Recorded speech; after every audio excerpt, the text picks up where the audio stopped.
Hello दोस्तों। हाल ही मैंने एक मराठी थ्रिलर फिल्म देखी जिसका नाम है दशावतार। ये फिल्म डायरेक्ट की है सुबोध भावे ने और अभी फिलहाल थिएटर्स में रिलीज हुई है। इंटरनेट में अभी इसका कोई प्रॉपर रेटिंग अवेलेबल नहीं है, बट बिलीव मी, ये मूवी फुल ऑफ सस्पेंस और ड्रामा से भरी हुई है। तो चलिए आज की वीडियो में हम जानते हैं दशावतार फिल्म की कहानी और देखते हैं इसके हिडन मीनिंग्स और ट्विस्ट को। फिल्म की कहानी स्टार्ट होती है कोकण के एक गांव डोंगरकट्टा से। यहाँ हमें एक पुराना मंदिर दिखाया जाता है और मंदिर के सामने आज दशावतार मंडल का बहुत बड़ा नाटक होने वाला है। इस बार प्ले होने वाला है सत्यवान सावित्री। स्टेज पर परफॉर्म्स करने वाले हैं बाबुली मिस्त्री, जिनके नाम से पूरा गांव एक्साइटेड है। उसके बाद सीन शिफ्ट होता है जंगल की ओर। डार्क फॉरेस्ट में एक बूढ़ा आदमी और उसका बेटा माधवा दिखाई देता है। यहाँ एक लोग पानी भी पी रहा होता है और उस पर रिलीफ से निशाना साध रहा होता है फॉरेस्ट ऑफिसर लक्ष्मण वाडेकर। लेकिन उसके ट्रिगर दबाने से पहले ही बूढ़ा आदमी एक पत्थर मारता है और लियोपर्ड बचकर भाग जाता है। इस बात से गुस्सा होकर वाडेकर चिल्लाता है, अपने बाप से कह देना अगर मेरे हंटिंग में फिर दखल दिया तो अंजाम बुरा होगा। यह हमें पता चलता है कि वो बूढ़ा आदमी बाबुली है और लड़का उसका बेटा माधवा। थोड़ी देर बाद बाबुली और माधवा जंगल में एक पुरानी मूर्ति देखते हैं। यह है गार्डियन, मतलब गांव के राखनदार की मूर्ति, जिसे 8 हाथ है, ह्यूमन बॉडी और एनिमल हेड। बाबुली इस रक्षक से प्रार्थना करता है। तभी दूर से एक माइनिंग का जोरदार ब्लास्ट होता है। बाबुली कहता है ये शुभ संकेत नहीं है, कुछ बुरा होने वाला है। रात को पूरा गांव दशावतार प्ले देखने आता है। बाबुली स्टेज पर यहाँ यमला देवी का रोल प्ले कर रहा होता है, लेकिन परफॉर्मेंस करते वक्त बाबुली अचानक बेहोश होकर गिर जाता है। शो कैंसिल करवाना पड़ता है। डॉक्टर चेक करते हैं और बताते हैं बाबुली की आंखें कमजोर हो चुकी है। लाइट्स की वजह से उनको ब्लाइंडनेस हो सकती है, मतलब अब उनके लिए स्टेज छोड़ना बेटर होगा। लेकिन बाबुली के लिए दशावतार कोई साधारण प्ले नहीं था, वो उनके जीवन का भगवान का काम था। गांव वाले उन्हें प्यार से हाफ मैड बाबुली बुलाते थे, क्योंकि कभी कभी वो रोड पर झूमते हुए चलते, एनिमल से बातें करते, लेकिन गांव के लोग उन्हें सम्मान भी देते थे, क्योंकि बचपन से ही वो हर दशावतार प्ले का सोल बने हुए थे। इस बार भी माधवा अपने पिताजी को रोकने की बहुत कोशिश करता है, लेकिन बाबुली चुपके से घर की छत खोल के निकलकर स्टेज पर धृतराष्ट्र बनकर परफॉर्मेंस देते हैं। ऑडियंस तालियां बजाती है, लेकिन माधवा नाराज होकर निकल जाता है। बाबुली अपने बेटे को समझाता है, बचपन से तुम्हें याद है, तुम्हें हनुमान जी का रोल सबसे ज्यादा पसंद था और मैंने वादा किया था कि मैं हमेशा दशावतार में परफॉर्म करूंगा। तभी हमें एक फ्लैशबैक सीक्वेंस में दिखाया जाता है। माधवा की माँ बचपन में ही गुजर गई थी। तब से बाबुली ने अपने बेटे को अकेले ही पाला था। अभी उनकी फाइनेंशियल कंडीशन भी वीक है। माधवा एजुकेटेड होने के बाद भी बेरोजगार है और फिलहाल मजदूर का काम करता है। बाबुली कहते हैं मुंबई जाओ जाओ, काम ढूंढो, पर माधवा मना कर देता है, क्योंकि अगर वो चला गया तो बाबुली का ध्यान कौन रखेगा। यहाँ एंट्री होती है बंधु की। माधवा को वो पसंद करती है। यहाँ दोनों एक दूसरे को पसंद करते हैं, पर फैमिली को अभी तक पता नहीं है। बंधु के कहने पर माधवा गांव के सरपंच टंडेल से जॉब के लिए हेल्प मांगता है। अब टंडेल शर्त रखता है, अगर बाबुली मुझे स्विमिंग में हरा दे तो मैं उसे जॉब दिलाऊंगा। बाबुली स्विमिंग पूल में कूद जाता है पर डूबने लगता है। तभी टंडेल उसे बचा लेता है और माधवा को अपनी माइनिंग कंपनी में जॉब देता है। लेकिन बाबुली खुश नहीं होता, क्योंकि माइनिंग कंपनी ने नेचर को नष्ट किया है। माधवा फिर भी मान लेता है, क्योंकि जॉब की उन्हें बहुत जरूरत है। माधवा याद दिलाता है, पिताजी, आपने प्रॉमिस किया था कि अगर मुझे जॉब मिल गया तो आप दशावतार छोड़ देंगे। बाबुली भारी मन से मान लेते हैं, लेकिन शर्त रखते हैं कि महाशिवरात्रि के दिन मैं अपना आखिरी दशावतार प्ले करूंगा। उसके बाद मैं स्टेज को अलविदा कह दूंगा।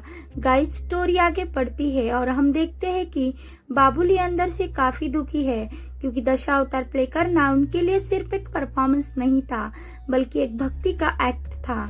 उनके लिए वो भगवान की पूजा जैसा था, लेकिन मजबूरी में उन्हें ये कला छोड़नी पड़ रही थी और ये बात उन्हें अंदर ही अंदर तोड़ रही थी। इसी बीच एक सॉन्ग सीक्वेंस के थ्रू हम उसके इमोशन देखते हैं। दूसरी तरफ माधवा अपनी जॉब में बिजी होता है। अपनी सैलरी से वो एक रिंग खरीदता है ताकि वो बंधु के घर जाकर उनके रिश्ते की बात करे। दोनों खुश थे। इधर बाबुली भी अंदर से उदास था क्योंकि महाशिवरात्रि के बाद वो दशावतार नहीं कर पाएगा, लेकिन अपने बेटे के खुशी के लिए वो ये सेक्रीफाइस करने के लिए रेडी थे। एक दिन माधवा माइनिंग साइट पर जाता है और ये साइट थी काटुलावा। यहाँ वो देखता है कि लोगों ने राखंदर के टेम्पल के पास इनलीगल ब्लास्टिंग सेट की थी। ये देखकर माधवा शॉक हो जाता है क्योंकि ये जगह फॉरेस्ट रिजर्व में नहीं थी, तो इन्हें परमिशन कैसे मिली। ऑफिस जाकर जब वो फाइल चेक करता है तो उसे पता चलता है कि परमिशन किसी और एरिया के लिए दी गई थी, पर माइनिंग यहाँ चल रही थी, यानी ये इनलीगल माइनिंग चल रही थी। ये देखकर माधवा टेंशन में आ जाता है। तभी उसे बंधु का कॉल आता है। आज ही माधवा उसके घर जाकर शादी की बात करने वाला था। माधवा उसे सब सच बता देता है, कैसे करप्शन चल रहा है। बंधु उसे सजेस्ट करती है कि वो गांव के सरपंच तंदेल से मिले, शायद वो हेल्प करे। माधवा मान जाता है और वो तंदेल से मिलने निकल पड़ता है। दूसरी तरफ महाशिवरात्रि की तैयारी चल रही थी और बाबुली अपने लास्ट प्ले के लिए रेडी थे। इस बार वो पितामह भीष्मा का रोल करने वाले थे। मेकअप करके जैसे वो मंदिर की तरफ जाते हैं, उनकी मुलाकात माधवा से होती है। दोनों ही दुखी थे, एक अपना प्ले खत्म होने की वजह से और दूसरा इनलीगल माइनिंग की वजह से। फिर माधवा तंदेल से मिलने जाता है और उसे सब कुछ बताता है।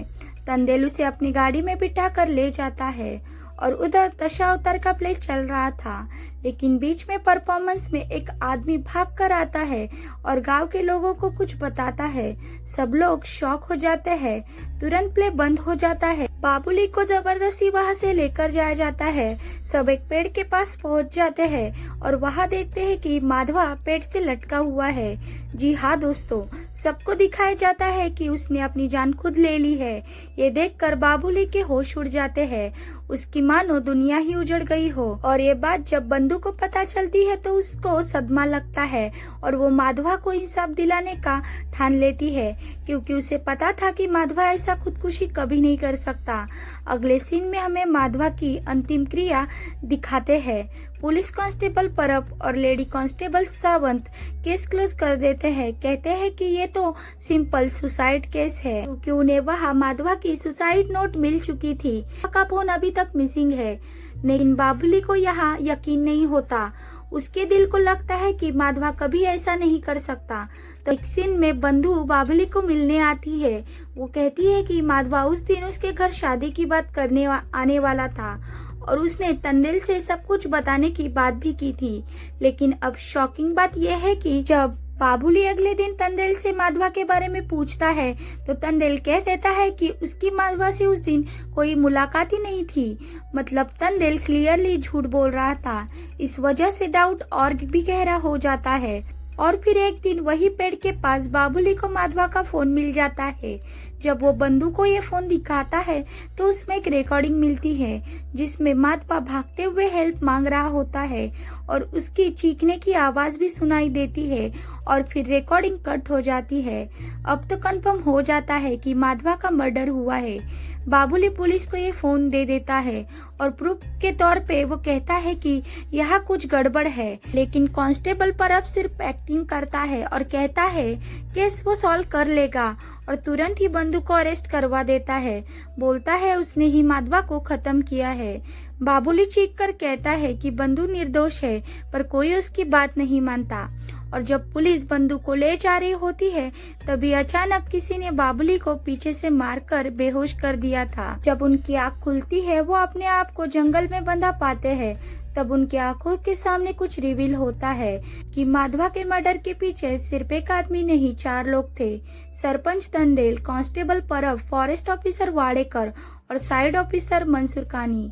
ये सब लोग सरमालकर के कहने पर इनलीगल माइनिंग प्रोटेक्ट कर रहे थे और माधवा सब सच जान गया था, इसलिए उसे खत्म कर दिया गया। फ्लैशबैक में दिखाया जाता है कि तंदेल ने माधवा को गाड़ी में बिठाया, फिर जंगल में परब वाडेकर और मनसुख खाने आए। माधवा भागकर जंगल में छुपने की कोशिश कर रहा था, लेकिन ये लोग उसे पकड़कर पेड़ से लटका देते हैं ताकि सबको लगे कि उसने खुदकुशी की है। बाबुली को भी ये लोगों ने मार मार कर बेहोश कर दिया था।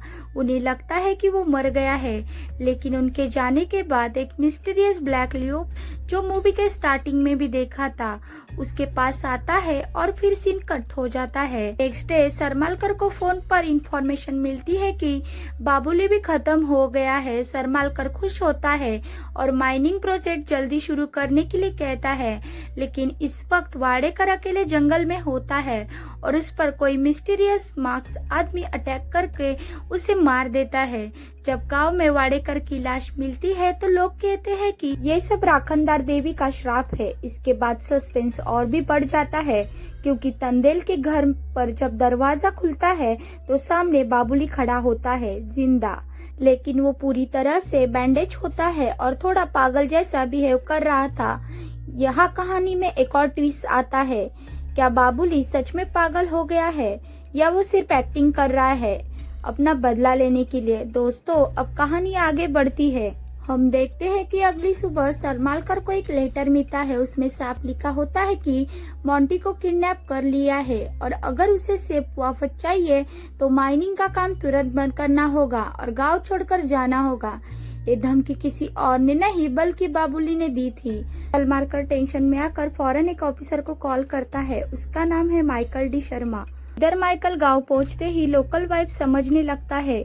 एक जगह वह पकोड़े वाले के पास जाता है पर वहाँ पकोड़े खत्म हो चुके थे। तभी सामने बैठे बाबुली उसे पकोड़े ऑफर करते हैं। दोनों में थोड़ी बातचीत होती है और फिर बाबुली वहाँ से कैजुअली निकल जाते हैं। सीन शिफ्ट होता है पुलिस स्टेशन में जहाँ मनसुखलानी मौजूद है। मनसुखलानी अंदर से काफी डर चुका था और वो बोलता है कि ये सारी हत्याओं के पीछे असल में कौन है ये हम नए ऑफिसर को बता देंगे, लेकिन उसका दोस्त समझाता है कि ज्यादा मत बोल, नया ऑफिसर बहुत स्ट्रिक्ट है, कहीं हम फंस न जाए। इन्वेस्टिगेशन आगे बढ़ती है और मनसुखानी माइकल को फोन करके बुलाता है, कहता है कि मेरे पास कुछ सीक्रेट इंफॉर्मेशन है, आकर मिलो। माइकल जब वहां पहुंचता है तो अचानक सामने बाबुली नरसंहार के अवतार में खड़ा हो जाता है। मनसुखानी डर के मारे भागता है पर बाबुली उसे जंगल में पकड़कर खत्म कर देता है। माइकल भी मौके पर पहुंचता है और बाबुली के ऊपर फायर करता है, लेकिन बाबुली चुपचाप अंधेरे में गायब हो जाता है। बाबुली ने सरमालकर को भी पानी में डुबा के मार डाला। अब तक 3 लोग मारे जा चुके थे। इन्वेस्टिगेशन तेज हो जाती है। लेडी कांस्टेबल सावंत को सजेस्ट करती है कि सारे क्लूज जंगल की तरफ इशारा कर रहे हैं। माइकल अपनी टीम और डॉग्स लेकर सर्च पर निकलता है। इधर हम देखते हैं कि मोंटी को बाबुली ने जंगल के अंदर एक आइसोलेट जगह पर बंद करके रखा है। मोंटी एस्केप करने की कोशिश करता है लेकिन बाबुली उसके पीछे पड़ जाता है। अब पुलिस टीम भी जंगल में पहुंचती है पर ट्रैप्स में वो फंस जाती है। माइकल को एक पेपर मिलता है, वही पेपर जिसमें बाबुली पकोड़े खा रहा था। उसे फ्लैशबैक आता है और शक पक्का हो जाता है कि बाबुली सब कुछ कर रहा है। इसी बीच एक नया लेटर आता है। उसमें लिखा होता है कि 48 हॉर्स के अंदर माइनिंग बंद करो वरना मोंटी को मार दिया जाएगा। टाइम फिक्स था हनुमान जयंती तक। माइकल सीधा बाबुली के घर जाता है, उसे चैलेंज करता है। बाबुली ओपनली एक्सेप्ट नहीं करता पर माइकल उसे वार्निंग देकर नजर रखने का फैसला करता है। थोड़ी देर बाद घर में आग लगती है और सबको लगता है कि बाबुली ने ही लगाया है। मोंटी का एक शॉकिंग वीडियो भी वायरल होता है जिसमें वो अपने पिता के काले धंधों के बारे में बताता है और मदद मांगता है। ये वीडियो बनाने में बंधु ने बाबुली को बहुत मदद की थी। एक्टर को वीडियो में बाबुली की परछाई भी नजर आती है। सीन कट होता है हनुमान जयंती के दिन जब गांव में रामायण का प्ले हो रहा था। यहाँ बाबुली खुद हनुमान का रोल प्ले कर रहे होते हैं क्योंकि ये कैरेक्टर उसके बेटे का फेवरेट था। वहाँ माइकल और सरमालकर भी पहुंच जाते हैं और उन्होंने क्राउड में बाबुली को पहचान लिया था। सरमालकर उसे गोली चलाने की कोशिश करता है लेकिन उसी समय स्टेज पर राम वर्सेस रावण का सीन चल रहा होता है कि एरो का डायरेक्शन बदल जाता है और गोली परब को लगती है और वो मर जाता है। यहाँ लाइट्स ऑफ हो जाती है और बाबुली वहाँ से भाग निकलता है। जंगल में कई सारे ट्रैप्स होते हैं, कुछ कॉप्स में फंसते हैं, पर आखिरकार माइकल और सलमान आमने सामने बाबुली से टकरा जाते हैं। तभी बाबुली मोंटी को रस्सी से बांधा हुआ होता है। सबको लगता है कि वो मोंटी को मार देगा, लेकिन अचानक वो रस्सी काट देता है और मोंटी फ्री हो जाता है। बाबुली खुद को सरेंडर करने की कोशिश करता है और माइकल के साथ चलने के लिए रेडी होता है, लेकिन पीछे से सरमालकर गुस्से से उसे गोली चला देता है। माइकल भड़क उठता है, तुमने क्यों मारा? ये सरेंडर कर चुका था। और इधर बंधु भी सबको माधवा के मरने की असली सच्चाई बताती है। अब सारा गांव सलमारकर के खिलाफ खड़ा हुआ था, क्योंकि मोंटी के वीडियो से सबको सच पता चल चुका था कि इनलीगल माइनिंग उसी ने शुरू की थी। विलेजर्स सलमारकर को पकड़ लेते हैं, माइकल भी उन्हें नहीं रोकता। इधर बाबुली अपने आखिरी मोमेंट्स में अपने बेटे को याद करता है और दम तोड़ देता है। ये फिल्म यही खत्म हो जाती है, लेकिन इसके पीछे कई लेयर्स है। बाबुली का वापस आना, पहले जब उसे मरा हुआ दिखाया गया था, बाद में वो फिर जिंदा कैसे निकलता है, इसके दो एंगल्स बनते हैं। मेडिकल लॉजिक, शायद वो क्लिनिकली डेड नहीं था, बस बेहोश और बाद में रिकवर हो गया होगा। डिवाइन लॉजिक, दशावतार विष्णु अवतार जैसे जुड़े सिंबॉलिज्म में ये डिवाइन इंटरवेंशन था, यानी भगवान ने उसे जिंदा रखा था ताकि वो अपना मिशन पूरा कर सके। कहानी में बार बार लियो दिखाया जाता है। ये कोई रैंडम एनिमल नहीं है, बल्कि एक गार्डियन स्पिरिट का सिंबल है। जब बाबुली जख्मी था तब भी लियोपोल्ड पास आया था। जंगल केस में भी लियोपोल्ड रक्षा करता है। लोकल कल्चर में इस तरह जानवरों का क्षेत्रपाल देव गार्डियन डेथिस का रूप माना जाता है। तो लियोपार्ड यहाँ सिर्फ जंगल का जानवर नहीं, बल्कि बाबुली का प्रोटेक्टर और मैसेजर ऑफ डिवाइन जस्टिस बन जाता है। फिल्म का टाइटल और क्लाइमेक्स दोनों दशावतार ट्रेडिशन से जुड़े हैं। कोकण और गोवा रीजन में दशावतार प्लेस रात भर चलने वाले नाटक होते हैं, जहाँ विष्णु जी के अवतार दिखाए जाते हैं। ये लोग इंटरटेनमेंट नहीं, बल्कि धार्मिक रिचुअल और नेचर प्रोटेक्शन से जुड़ी परंपरा मानते हैं। तो जब बाबुली हनुमान जी का रोल करता है तो वो सिंबॉलिज्म और स्ट्रॉन्ग हो जाता है। वो खुद एक अवतार की तरह बन गया था, जो गांव और नेचर की रक्षा करने आया था। आखिर में बाबुली सिर्फ रिवेंज लेने नहीं आया था, उसका असली मिशन था अपने बेटे को न्याय दिलाना, इनलीगल माइनिंग रोकना, जंगल और एनिमल्स को बचाना। इसलिए फिल्म सिर्फ एक रिवेंज थ्रिलर नहीं है, बल्कि एक eco protection culture rooted drama भी है। ये थी दशावतार मूवी की पूरी कहानी। आपको क्या लगता है, बाबुली का वापस आना सिर्फ एक सर्वाइवल इंसिडेंट था या इसमें सच में डिवाइन इंटरवेंशन था? कमेंट्स में जरूर बताएगा। और अगर आपको ये वीडियो अच्छी लगी हो तो लाइक करें, शेयर करें और सब्सक्राइब करना ना भूलिए, क्योंकि ऐसी एक्सप्लेनेशन हम आपके लिए लाते रहते हैं।